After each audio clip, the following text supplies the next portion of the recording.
You there, sir, please, get off underneath the car. Yes. I didn't do anything, I swear. Yes, you did. Hey, welcome to Two Guys Garage. Now, how do you make a cool car? Well, it doesn't hurt to start with a NASCAR official pace car. Then you add a blower, add some headers, add some exhaust. Yep, and a little bit of safety, and you're ready to buckle up. We're gonna go for a 100-mile-an-hour spin.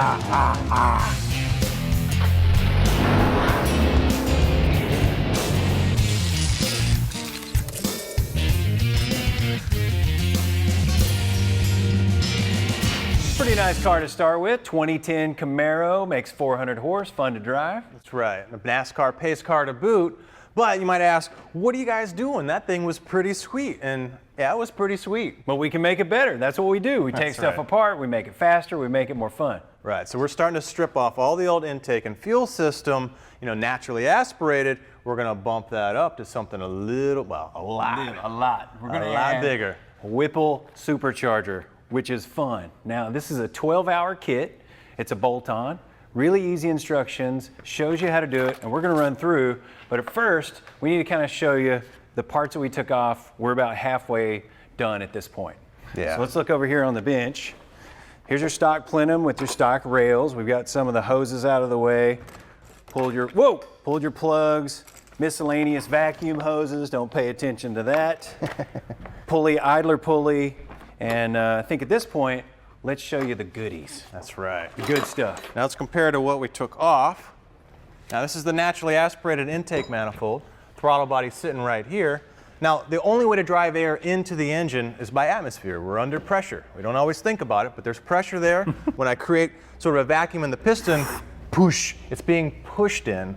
But all I got is 14.7 PSI, give or take.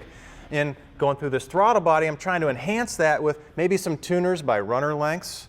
You know, trying to get as much of that as I can. Well, the best way to get beyond naturally aspirated, Cheat. that's right. Push air. Yep, we're gonna push it, and we're gonna push it pretty hard. The Whipple Supercharger, it's a screw type, not to be confused with the old school Roots. That's right. Now Roots, usually a 2 or 3 lobe, maybe even a twist on a 4 lobe. They look similar, but they operate quite differently. So the Roots is actually gonna turn the rotors and trap air on the outside next to the case. So it's going to trap air on the outside of the case, but when the rotors come back together, when they mesh, you know, it's going to squeeze the air out and down into the intake manifold. It's okay, but we can do it much better now. Yeah, much more efficiently. Right, and if you look inside, take that light, stick it in there, you can see now with the screw type, we're pulling the air through the front. And we're actually pushing it inside of each one of those lobes until we force it out the bottom. Yeah, now what happens is, on the Roots style, it doesn't build pressure in the case. It's just moving air, kind of like a fan is moving air, and it starts to build pressure below in the intake manifold. And you got pulsations, because as each sort of lobe comes around, I've got some air from this side pushing down, I got some lobe from this side pushing down. I get a lot of up and down, I get a lot of pulsations, I get a lot of wasted energy. That wasted energy is going to come in the form of heat and the power it takes to drive it. And any time making any kind of power is all about efficiency and also gives you fuel mileage as well. That's right. Now, one of the other things you want to try to do is try to cool your charge. So anytime you can cool the air that's coming through into the engine, you can get a more dense package, a more dense charge. You can bump up the timing, you can bump up the power, and really help yourself. And the way they do it here is there's a couple of fittings in the back. There's a pump that you add. It's a little electric pump, runs it through some hoses, and you've got an intercooler. So as the air is forced through, just like a radiator in your car, it's going to cool that air before it goes down into the engine. That's right. Now, you're trying to be as efficient as possible. That's what the twin screw's doing. You're trying to cool that charge because you're going to heat it no matter what, but the efficiency is going to let you heat it less.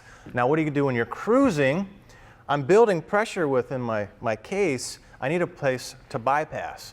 Now what's nice about the Whipple is they've got a bypass valve here, and you can see it.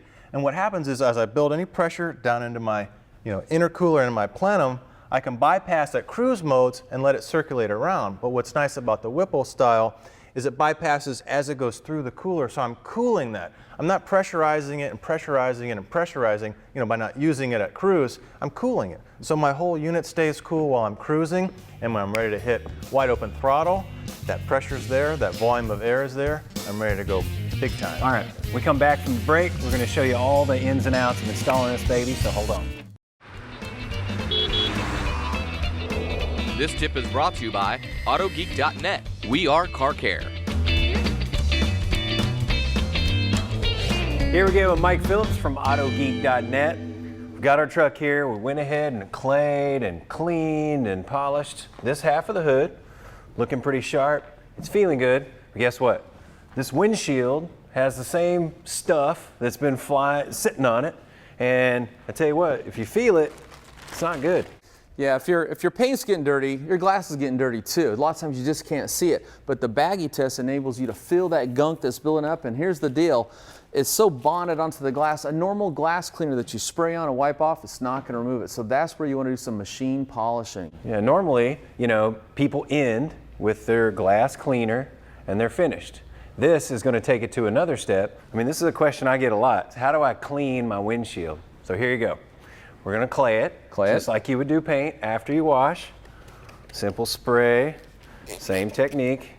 While he's claying, the thing about this kit is it comes with 2 different adapters. What this will enable you to do is you can use it with a drill like this, or you can use it with a rotary buffer or a DA polisher. And the kit uses these smaller 3-inch pads because it focuses all the cleaning action into a smaller area, which is important when you're cleaning and polishing glass. Look at that. Oh yeah, that looks horrible. That is nasty. And although we can see it on the clay, you can't really see it on the glass. You're looking through the glass, you don't see that gunk as it builds up. The next step will be machine polishing. This is the glass restore. Now this is going to go and it's going to remove all the gunk off that glass that the clay didn't get off.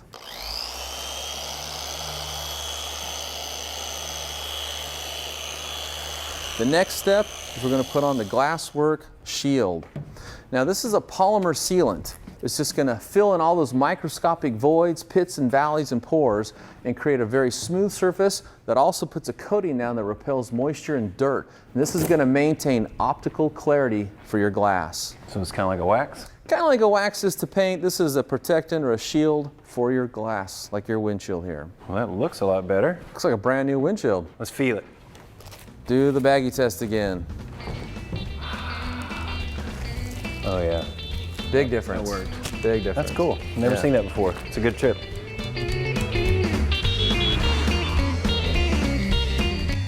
For more information on the Diamondite line of products, visit AutoGeek.net. All right, last of the clicky clickies. I got the intake bolted down to the bottom half of it. It's nice that rail comes already assembled, isn't it? Yeah. So we're going to catch you up to speed because we got a little bit ahead of you. Now, we've kind of taken this in sort of 2 halves right now. Bryan's taking apart a lot of the FIAD because, you know, we're adding another pulley, so a lot of routing's going to change. So he's taking care of that side, and I've pulled a lot of that fuel system, a lot of the intake manifold, the throttle body out of the way so we can start to put the new stuff on. First thing I want to show you is down here in the main pulley, the harmonic balancer. When you're adding this blower, you got to drive it off the crank. So there's a lot more pressure that's coming off of that harmonic balancer, that pulley. And it's not designed for it. So what the kit comes with is a way to dowel pin it, and that's going to keep it from slipping. And it's real easy to do. You just go in, they supply you with a drill bit that goes in. It's got a collar, so you don't drill too far. They're going to supply you with a 14 mil Allen. You're not going to find those around the corner at the hardware store anyway. Wrench on there in a tight space. And then they go ahead and supply you, get rid of the stock bolt. They put in a nice high quality ARP. That way it's solid and it's not going to go anywhere. Yeah, the stock one is all about friction, but now we got a mechanical lock. So once we get the blower on, we can put the tensioner, you know, back in the right spot. We can loop our belt. Now, I've got the lower base of our plenum. The intercooler is going to sit right in here, and obviously the blower on top. Now, it's great. This comes already pre-assembled with the billet rails. You've already got your crossover on, but I've disconnected it actually because it'll help, you know, install this bypass area here. So I think I'm about ready to pull the tape, and we can do a final install. Check that out. Those are the ports going down into the cylinders, and the tape's just going to keep us, while we're messing around, from dropping a screw. Hopefully. Yeah. Anything like that. Same goes for the exhaust side. So let me see if I can get that blower heaved over here. I've got the heat exchanger. As we talked about earlier, in the intercooler that's underneath the blower, you're taking the heat out, trying to cool the charge of the air that's going into the motor. Now, there's a fitting that's going to come around. These hoses are supplied, and it's going to go around to a pump that's down the front.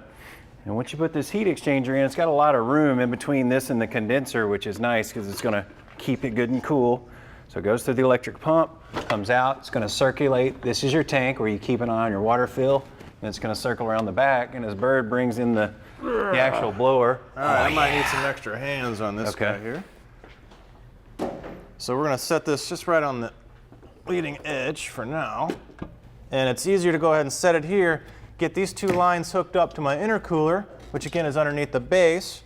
Once these guys are on and tight, then we can slide it up onto that cowl, drop it on, and start cinching some of these bolts up.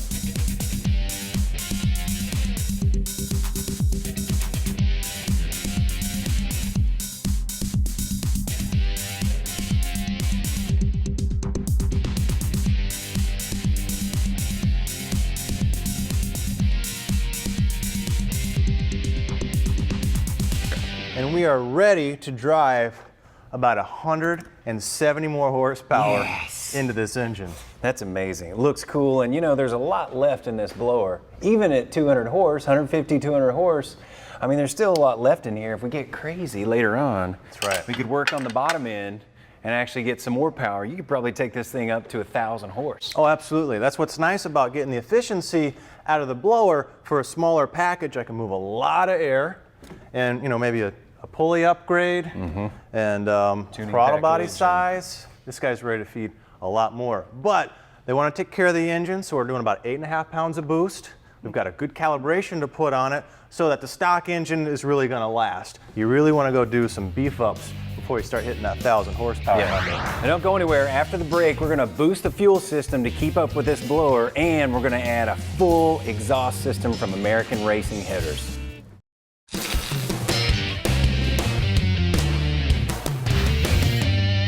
All right, don't drop that on your head, Brian. It's pretty heavy. Whatever. Have you seen these muscles? Come on. All right. Now that is a cast iron manifold. Now this is what's stock on the car. Nice solid piece. It's got some decent, you know, flow directions on there, but I mean, look at the port opening. You can see the black carbon on there. So I mean, we're already just kind of choked off from the very beginning. It's very uneven. You know, we've got some restriction going on. And it's not BF blower friendly. This is true. We're moving a whole lot more air through that engine on the front side. The back side's got to take up some slack. You got it. Got some beautiful headers here from American Racing Headers. Well, that's a really nice. Now these are made in America.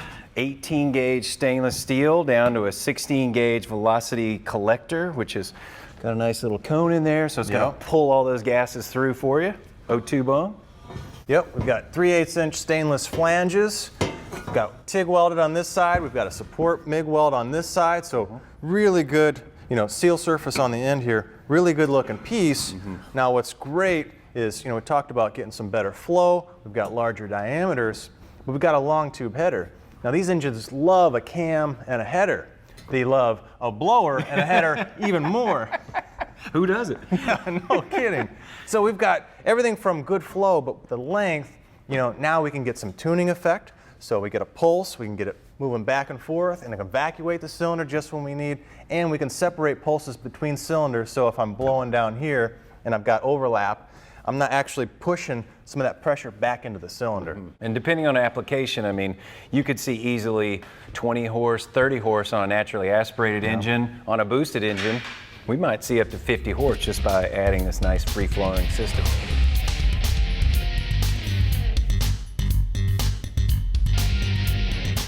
Make sure you're kind of centering as you go down. Now we're going to put our cross car beam back in, but we got spacers, so we got a little extra clearance. When we come back, we'll center everything in the tunnel, and we can start locking it down. You've already seen the gorgeous American Racing Headers we put on this Camaro, but they also make a set of mufflers and a complete exhaust system for this car as well. Now these kind of have a split personality, you know, mellow around town, but then you get on it, let out the sound, let out the power. 16 gauge stainless steel, flow through design for lots of good horsepower and flow. Looking nice. Yeah, you know, it's easy to install. Basically slip them right in here to our merge collectors right at the bottom of the header. Now those headers basically fell in. Some of the easiest ones I've ever installed.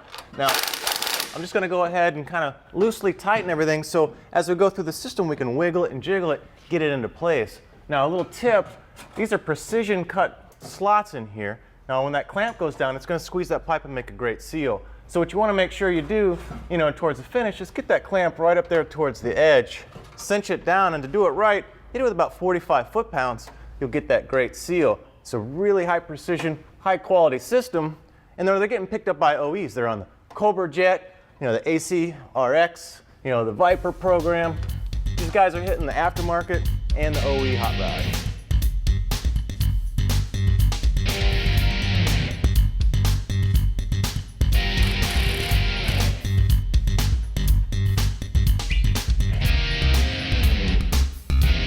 Chop, chop, all done. That was really easy, couple of hours. The ARH system went in all the way from headers to the end very easily. But we have one more thing to do, but it's right in here. Better get out of the way before we drop it. Anytime you're working under the hood, it's a good idea to disconnect the battery. Well, we actually pulled ours out. Now when we go to put in, we're going to put in an upgrade. Now this is an AGM, absorbed glass mat battery from Federated. Now reasons why you want to put an AGM kind of battery in, instead of having, let's say, 6 sets of plates, an anode and a cathode, kind of dangling in there in a bath of electrolyte, the plates are actually sort of sandwiched between layers of sort of fiberglass type material that absorbs all the electrolyte. So there's no bath in here. There's nothing to seal. You can turn it sideways, upside down, kind of mount it any way you need to. Well, it also adds some strength in there. So it's got about 20 times the vibration resistance of a normal flooded battery. So you can imagine a performance application like this, stiff springs, a lot of performance driving. An AGM is going to be the trick. It's also got lower resistance internally, so it'll charge faster, it'll last longer, more cycles out of it. So we'll get this guy kind of bolted in. Now while we're down here, I'm going to show you that we upgraded our fuel system. Now we put larger injectors up in the front, but I need to put a supercharger on my fuel pump. Now with the Whipple Supercharger kit, we got a fuel pump booster. That's going to let the fuel pump put a lot more fuel in to make up for the air that we put in. Now we put larger injectors in the front. We're going to change our calibration, but the fuel pump booster basically works by adding voltage to the pump. So I'm going to go above 12. I'm going to go probably closer to 17 volts on this application. So for that additional voltage, V equals IR, I can get the same amount of amperage to my pump, but a lot more power to it and a lot more fuel flow. Let me finish hooking this up, and we should be ready to fire it up.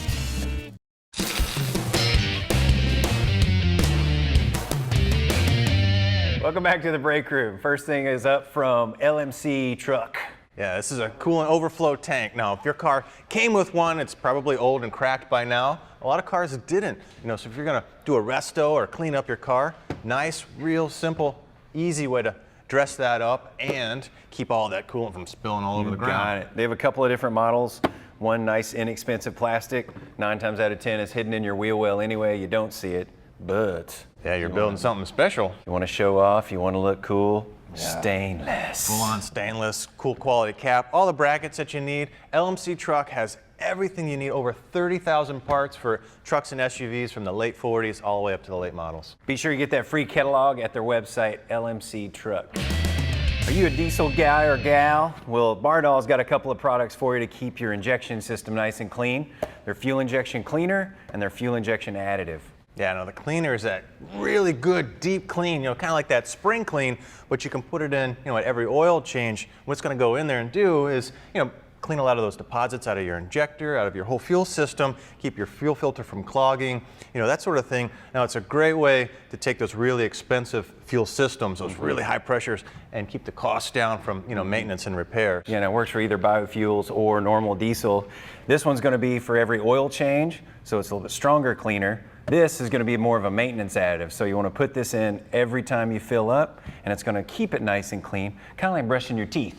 You know what I mean? Instead of like just doing it every time you go to the dentist every 6 months, go ahead and just clean it every time. Yeah, avoid the big drill. No kidding. All right, this is from Bardol. It's their fuel injection cleaner. It's their maintenance additive. And you know what? We got a Camaro over there with a supercharger on it. Yes. Some nice flowing exhaust, little safety cage. Let's do it. Let's go. For more information about anything you've seen on today's show, check out speed.com or visit TwoGuysGarage.com.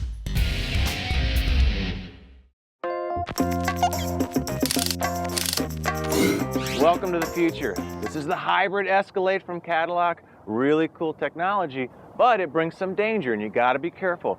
This is a great kit from Maggot. It's their high arc safety system. Now, you're dealing with 12 volts, you can put some test meters on. You got enough resistance in your skin for that 12 volts. But somewhere around 49 volts and you're gonna start having problems. Well, these orange guys right here, they can carry up to 650 volts. So you can imagine what kind of damage it can do. So the kit includes, these are class 0 gloves. Now this is a rubber glove, just like a lineman you see working on your power lines, but this is fragile stuff. You can't nick it, tear it, or poke it. So always protect them. The kit comes with these nice leather protector gloves. So when you get a first responder on an accident scene or in a tech shop, you go back in the back, you disconnect your batteries, you test all your voltages. Once you know everything is dead, then you can pull your gloves back off and get to work. This is a great way to keep yourself safe. Kit also comes with a nice magnetized bag just for your gloves. So when you throw them in here and you put your other gear on, nothing's gonna damage these guys. You got one bag here, you got protective goggles. You put everything you need in here to deal with your hybrids, you can grab and go. This tip is brought to you by Maggot Glove and Safety and the fine folks at Federated. It's a good thing we brought that Prius in this morning, because we're about to burn off all those carbon credits right here. Carbon crediting around here, I like it. We got our hands clean, the Whipple's put in, ready to put it some action, exhaust is run. Well, you know, yeah, we got our carbon credits done, but we need to think about safety. So we've thrown our RPM cage in here. It's 1 3/4 inch tubing. It's all pre-welded, so all you have to do is install it. It's an easy bolt in, and if you want to take it out, it's easy to remove as well. Yeah, it's a 6-point NHRA legal. They've got SCCA options as well. You can get them interior color matched, exterior color matched, or sort of that hydro dipping carbon fiber look. Yeah. Whatever you want to do to blend it into your interior. It's trippy how they do that, isn't it? It's pretty Lift cool. it up and make the color go on. It really looks like carbon. It's a trip. So, I think we got our bases covered. It is time to hit the road. how do you want to do it this time? Flipping? Thumb war? Thumb wars? You call it. River dance? Oh, in that case, you're done. I win. Let's go Fine. for a ride, man.